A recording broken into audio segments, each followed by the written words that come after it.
అది డిక్కీలో దాక్కుందని నాకు తెలియదు అమ్మగారు. తెలివైంది తెలిసేటట్టు ఎందుకు చేస్తుంది? దాని రోగం కుదరాలంటే నీ డిక్కీ లాక్ చేసిరా, నా కారులో వెళదాం. అప్పుడు దాని వెధవ తెలివితేటలకు తాళం వేసినట్టు అవుతుంది. కనిపెట్టడానికి వచ్చిన దాని కంట్లో కారం జల్లినట్టుంటుంది. అలాగే అమ్మమ్మ. వెళ్ళు.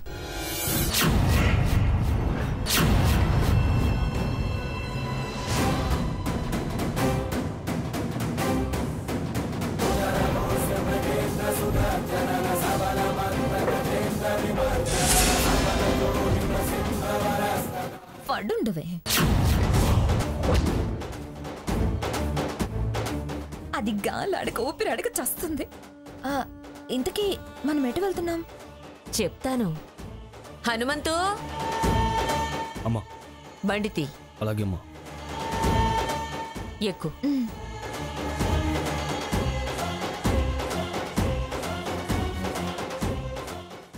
దొంగ మొహాలు నన్ను చూసినట్టున్నారు. అందుకే లాక్ చేసేసి వేరే కారులో వెళ్ళిపోయినట్టున్నారు. నేను ఒకదాన్ని తొందరపడి బయటికి చూసాను. అది వాళ్ళు చూసేసినట్టున్నారు. ఇప్పుడెలా?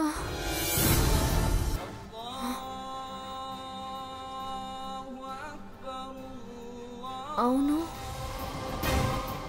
ఆ ఎదురుగా ఉన్న రెస్టారెంట్ పక్కన మసీద్ కూడా ఉన్నట్టుంది కదా.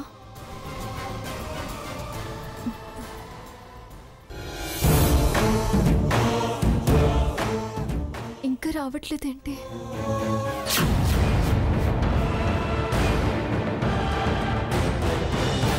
బాబా దగ్గరికి ఎందుకు తీసుకొచ్చారు అమ్మగారు? వారే అర్జెంటుగా రమ్మన్నారు. అలాగా? రా. నమస్కారం బాబా. నమస్కారం. నమస్కారం. అర్జెంటుగా రమ్మన్నారు? అవును, మీకొక ముఖ్యమైన విషయం చెప్పాలి, అందుకే రమ్మన్నాను. ఏంటి బాబా అది? మీ అమ్మమ్మ మీద నా వశీకరణ ప్రభావం ఇంకా 3 రోజులుంటుంది. అలాగా? 3 రోజులా? కార్యసాధకులకు 3 నిమిషాలు చాలు. మన ఆధీనంలో ఉన్నప్పుడే కావలసినవి సమకూర్చుకోవాలి, కోరికలు నెరవేర్చుకోవాలి. 3 రోజులు చాలా ఎక్కువ. నువ్వేం చెయ్యాలనుకున్నావో అవన్నీ ఈ 3 రోజుల్లో ముగించేసుకో. ఆ తర్వాత ఏ ప్రభావం ఉండదంటారా? కాలం సరిపోకపోతే తిరిగి శక్తిపాత ధారణ జరిపించాలి.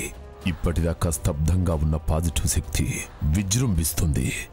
అయితే మీరన్న ఈ 3 రోజుల్లోనే నేను అనుకున్నవన్నీ చేంజ్ చేసుకుంటాను. చూడు స్వర్ణ, ఆమె సోల్ నా శక్తి బంధనంలో ఉంది కనుక ఆవిడ ప్రతి కదలిక, ప్రతి చర్య నాకు తెలుస్తూ ఉంటుంది. నాకేమైనా సంకేతాలు అందితే నిన్ను హెచ్చరిస్తా. నువ్వు వెంటనే జాగ్రత్త పడు. తనకే ప్రభావం, ఏ ప్రయోగం జరగకుండా చూడాలి. అర్థమైందా? అర్థమైంది బాబా. చూడు, అప్రమత్తంగా ఉండు. ఆ సీత నీడ పడకుండా చూసుకో. అసలు దాన్ని ఇంట్లో నుండి ఎలా పంపించాలని ఆలోచిస్తున్నాను. వెళ్ళొస్తాం బాబా. శుభం. చియోం చియోం చియోం చియోం. విన్నావుగా స్వర్ణ, మొత్తం ఆస్తి నీ పేరును రాయించుకో. అది నీదైతే ఇక ఎవ్వరూ నిన్నేమీ చేయలేరు. నా ఆలోచన కూడా అదే అమ్మగారు. సరే పద.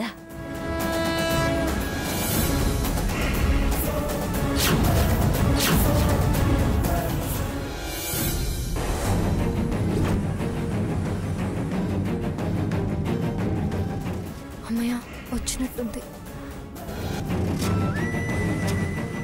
బాయ్ అమ్మమ్మ.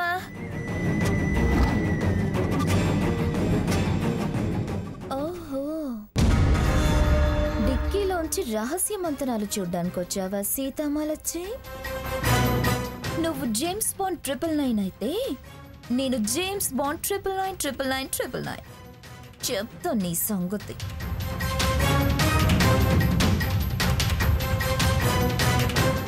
డిక్కీలో డిక్కీలో దాక్కుని కనపడతావా? ఇప్పుడుంది చూడు నీకు ముందు ముందు. నీ ఒళ్ళు హూనం అవ్వాలి, హాస్పిటల్లో జాయిన్ అవ్వాలి.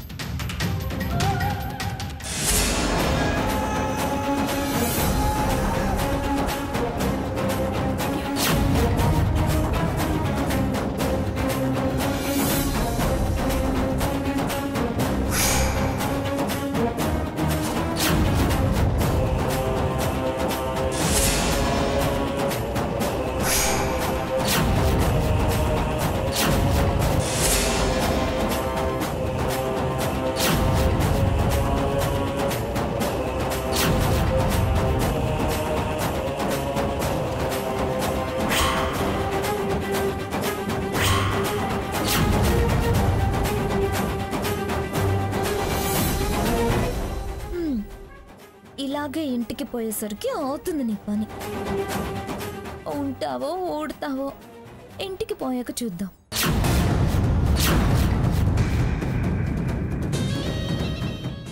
ఉందా పోయిందా? సౌండ్ కూడా వినిపించలేదు. పోయి ఉంటుంది, పండగ చేసుకోవచ్చు.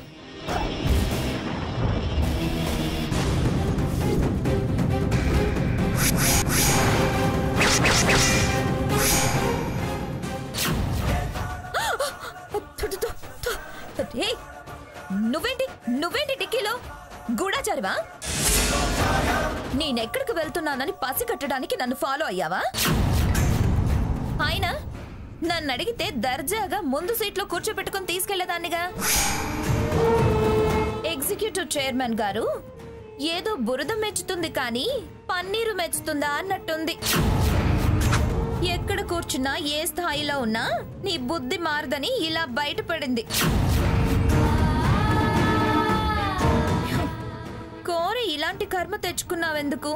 ఏయ్, నా బుద్ధి ఎంచే అర్హత నీకు లేదు. నీ సంగతేంటే? అసలు నీ బుద్ధి ఎందుకు గడ్డి తింటుందే? నువ్వు ఏదో పెద్ద తప్పు చేస్తున్నావు. అందుకే చాటుమాటుగా భాగీరథిని కలిసి గూడుపుటని చేస్తున్నావు. అవునే, నువ్వు అది కలిసి ఎక్కడికి వెళ్లారు? ఏం చేస్తున్నారు? మర్యాదగా మీరు చేస్తున్న పాడు పని ఆపకపోతే తర్వాత నువ్వే భరించలేని శిక్షను అనుభవించాల్సి వస్తుంది. తప్పు లేదు, శిక్ష లేదు. మరి ఆ భాగీరథిని ఎందుకు కలిసావు? నా ఇష్టం వచ్చిన వాళ్ళని నేను కలుస్తాను, నీకెందుకు? అసలేం దుర్మార్గ ప్లాన్లు వేస్తున్నారే? అడగంగానే చెప్పాలా? అయినా తమరు అద్భుతమైన తెలివితేటలు కలవాళ్ళు కదా, కనిపెట్టండి. ఏదో తప్పు శిక్ష శాస్తి అంటున్నావుగా, చెయ్యి. ఏం చేస్తావో ఏం చేయగలవో చెయ్యి. నీ తెలివితేటలకు అందని ఎత్తులేస్తున్నా, నీ ఎదుగుదలకి బ్రేక్లేస్తున్నా, నిన్ను పడగొట్టే పథకం వేస్తున్నా, నీ స్థానం దిగజార్చే ప్రయత్నాలు చేస్తున్నా, నిన్ను ఈ కుటుంబం నుంచి దూరం చేయటానికి స్టెప్పులేస్తున్నా, నీ బతుకుతో చెడుగుడు ఆడటానికి ఆట ప్రాక్టీస్ చేస్తున్నా. నువ్వు తప్పుడు దానివని, నీది స్వార్థమని, మోసమని నిరూపించటానికి నా యుక్తి పన్నుతున్నాను. శక్తుంటే ఛేదించు, లేకపోతే చేతులు మొహానికి అడ్డం పెట్టుకొని ఏడు.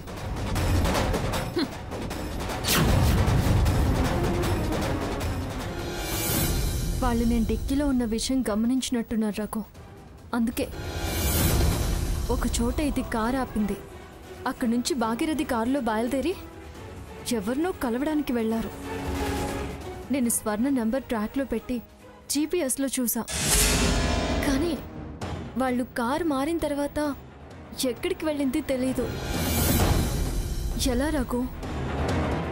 వాళ్ళిద్దరు కలిసి ఎక్కడికి వెళ్ళింది, ఏం చేస్తుంది తెలిస్తేనే గాని మనం ఫర్దర్గా ప్రొసీడ్ అవ్వలేము. ముందు నువ్వు స్వర్ణ ఫోన్ తీసుకునిరా. అందులో లాస్ట్ కాల్ లిస్ట్ చూస్తే మనం ట్రూ కాలర్లో అడ్రస్ పట్టుకోవచ్చు.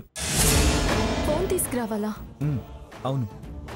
సరే, నేను ట్రై చేస్తాను. నువ్వు ముందు వెళ్ళి కార్ దగ్గర ఉండు. సరే.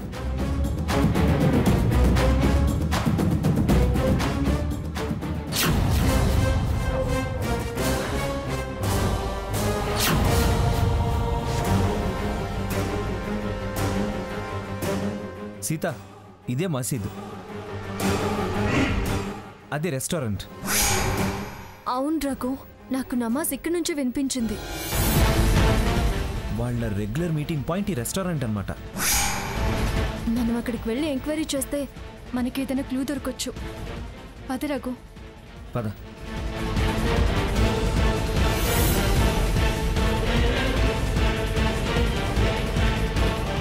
What you want sir? Get me 1 tandoori chicken please. Okay sir. చెప్పండి సార్. మేము చెప్పడం కాదు, మీరే కొన్ని డీటెయిల్స్ చెప్పాలి. వాట్? వీళ్ళు ఇంతకు ముందు ఇక్కడికి వచ్చారా?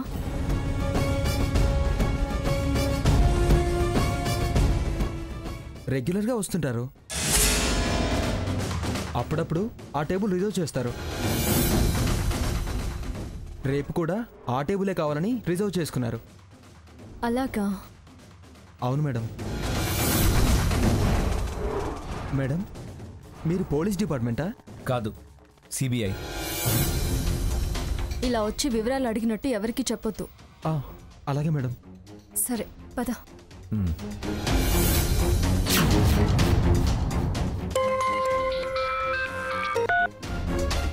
అమ్మా చెప్పమ్మా. అమ్మా సీత, నేను సిద్ధాంతి గారిని కలిశాను. వారు గ్రహశాంతి హోమం, దుష్ట నివారణ హోమం చేయాలి అన్నారు. అమ్మా, అమ్మమ్మ గారు ఇప్పుడు హోమాలు చేసే పరిస్థితిలో ఉన్నారా? అదెలా సాధ్యమవుతుందమ్మా? తప్పదే. బాబాయ్ గారికో మీ అత్తయ్య గారికో చెప్పి తీసుకొచ్చేలా చూడమని చెప్పు. రేపిక్కడ హోమానికి ఏర్పాట్లన్నీ నేను చూసుకుంటాను. సరేలేమ్మా, నేను అత్తయ్య గారికి తాతయ్య గారికి ఈ విషయం చెప్తాను. ఉంటాను. ఏంటి సీత, ఏదో హోమం అంటున్నావు? నేను సిద్ధాంతి గారిని కలిశాను. వారు గ్రహశాంతి హోమం, దుష్ట నివారణ హోమం చేయాలి అన్నారు. రేపిక్కడ హోమానికి ఏర్పాట్లన్నీ నేను చూసుకుంటాను. త్వరగా పద.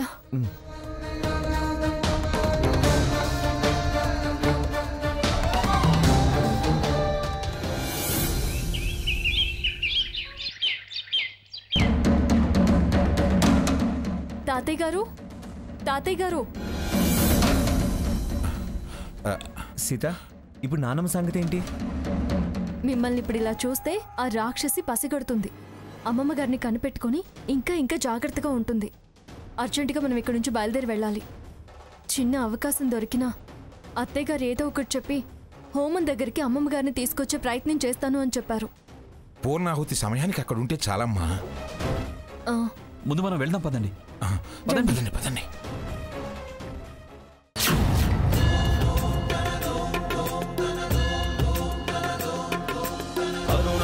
స్వర్ణోదయ దీప్తిం అఖిల భువన చైతన్య ప్రసాదం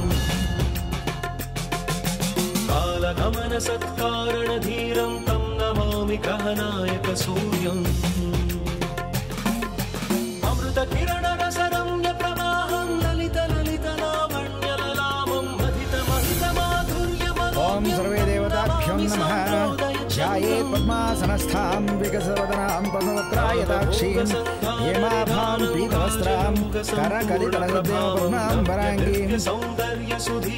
అమ్మ గ్రానీని తీసుకొస్తానంది, కానీ ఆ రాక్షసి తీసుకురానిస్తుందా? అమ్మ ప్రయత్నానికి అది అమ్మతో ఎంత గొడవ పడుతోందో. లక్ష్మీ పిచ్చిది కాదురా. స్వర్ణతో ఎందుకు గొడవ పడుతుంది? మంగాకి నచ్చజెప్పి దాంతోనే స్వర్ణ నోరు ముయించి తీసుకొస్తుందిలే.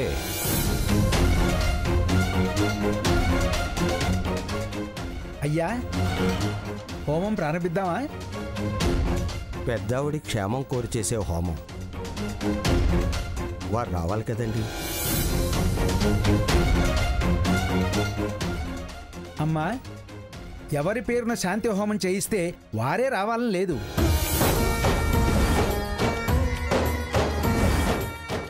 ముందు క్రతువు, ఆ ఇంటి పేరు గల దంపతులు ఎవరైనా కూర్చోవచ్చు.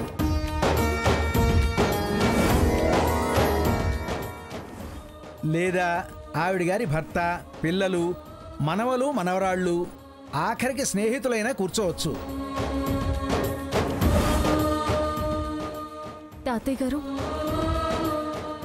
మీరే పీటల మీద కూర్చొని హోమం జరిపించండి. నాకెందుకో ఒంటరిగా ఈ హోమం చేయడానికి మనసు ఒప్పటం లేదమ్మా.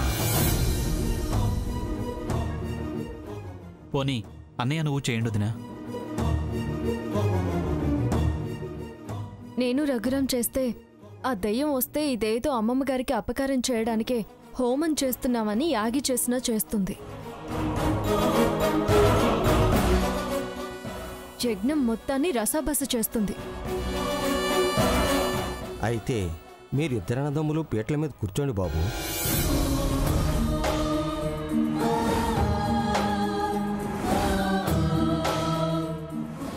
అయితే మీరిద్దరు అన్నదమ్ములు పీటల మీద కూర్చోండి బాబు.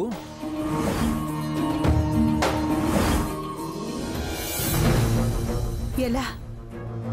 అత్తయ్య గారిని హోమం దగ్గరికి తీసుకెళ్ళాలి. హోమం పూర్తయ్యే లోపు అత్తయ్య గారిని అక్కడికి తీసుకెళ్ళాలి. ఎలా? ఏం చేయాలి?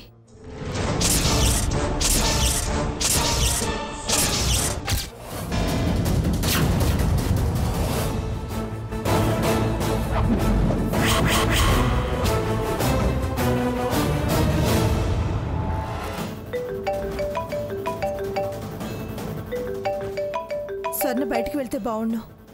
భగవంతుడా, తన్ని బయటికి పంపించి నాకు దారి చూపించావు. హలో బాబా గారు, చెప్పండి. ఎక్కడున్నావు? ఇంట్లో మా అమ్మమ్మ దగ్గర ఉన్నాను. నాకేవో నెగిటివ్ సిగ్నల్స్ వస్తున్నాయి. ఏదో దైవశక్తి ఆవిడ్ని తన దగ్గరికి రమ్మని సంకేతాలు పంపుతుంది. నువ్వు అర్జెంటుగా బయలుదేరరా. నీకు మహిమగల మంత్రం ప్రాణప్రతిష్ఠ చేసి ఇస్తాను. ఆ దైవ సంకేతాలు దరిచేరనివ్వను.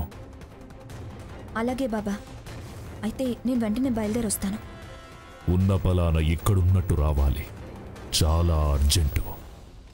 అలాగే బాబా.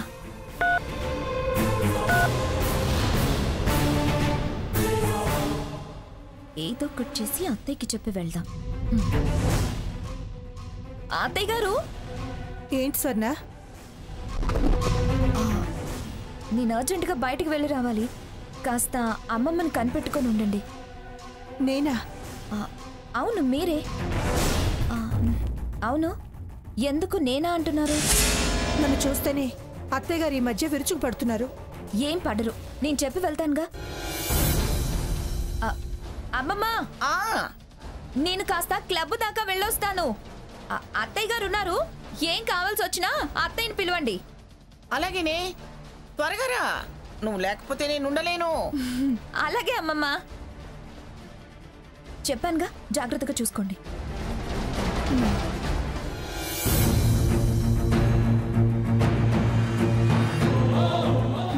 నేనేం చెప్పినా అత్తయ్య గారు రారు.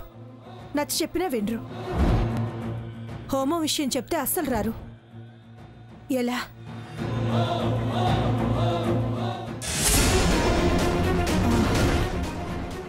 ఈ నిద్రమాత్రలు వేస్తే ఎలాగైనా తీసుకెళ్ళొచ్చు. భగవంతుడా, నా తప్పును మన్నించు. అత్తయ్య గారు, ఈ వాటితో మీకు ఆవహించిన అదృష్ట శక్తి ఏదో వదిలి వెళ్ళిపోవాలి. మళ్ళీ మీరు మునుపట్లే మారాలి. ఈ ఇల్లు కళకళలాడాలి. తప్పదు. పాలలో కలిపిస్తే కనుక్కోలేరు.